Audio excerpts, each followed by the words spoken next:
दंडवत प्रणाम.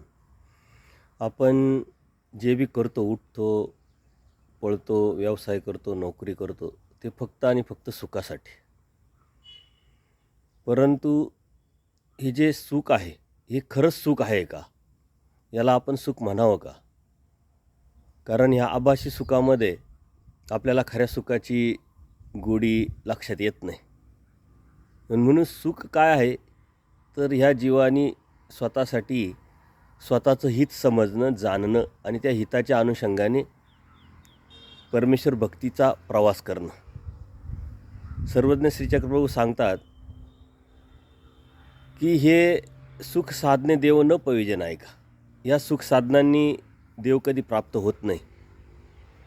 आणि तो देव प्राप्त जर करायचा असेल तर ह्या दुःखाचेही आनंदाने जो स्वागत करल, दुःखालाही जो सुख मानल, तोच खरा साधक आहे. कारण दुःख तर येत राहतं, आपल्या पूर्वकर्माने आपण जोडलेलं असतं, परंतु त्या दुःखातून बाहेर पडण्यासाठी जो केलेला प्रयत्न असतो तो मात्र या भौतिक जगाच्या सुखाची धडपड असते.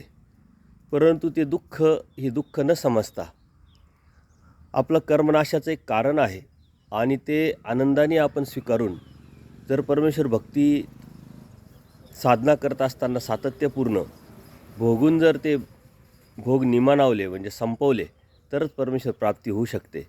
म्हणून दुःखाला कधी दुःख न समजता तो आपल्या परमेश्वर प्राप्तीचा किंवा आनंदाचा एक प्रवास आहे असा विचार करून त्यावरती मात करण्याचा आपण जो प्रयत्न करतो तोच परमेश्वराला प्राप्त करू शकतो. दंडवत प्रणाम, दंडवत प्रणाम.